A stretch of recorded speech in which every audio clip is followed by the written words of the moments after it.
सुमन music present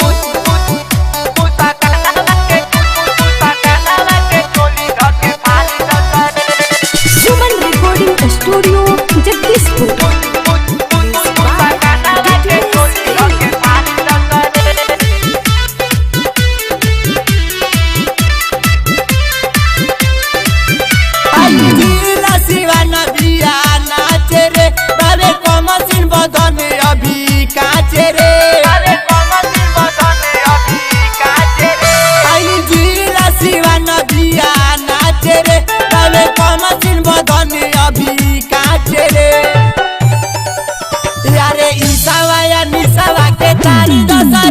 मुसकानावा के चोली धके फारी दसरे, अरे ईसावा या निसावा के तारी दसरे, मुसकानावा के चोली धके फारी दसरे,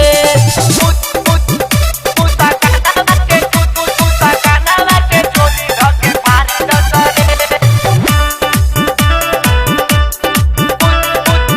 मुसकानावा के चोली धके फारी दसरे।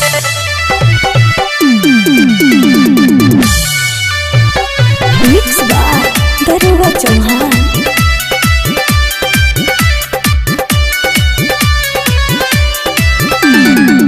नाचेल जब जब हिले ऊपर, नाचेल जब जब हिले ऊपर, नीचे के सामान देखी लागे बड़ी सुपर, बाबे एक बीता खाली तोहारी ढोरी रे, दादा बोला बे तुम्हारा दी गोली रे, यारे ईसावा या निसावा के तारी दसरे, मुसकानावा के चोली धके फारी दसरे, अरे ईसावा या निसावा के तारी दसरे, मुसकानावा के चोली धके फारी दसरे,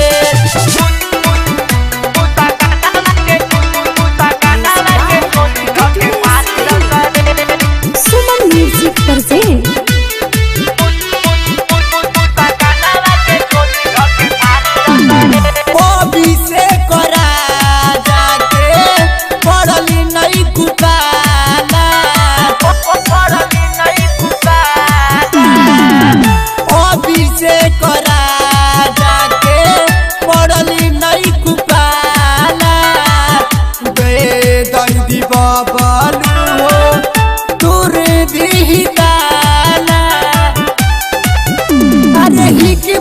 तोहरा के कोरी रे, हमें जिला सिवाने नहीं छोड़ी रे,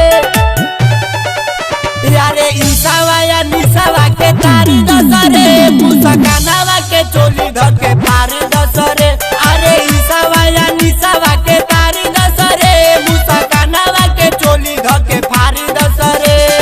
सुमन रिकॉर्डिंग स्टूडियो जगदीशपुर।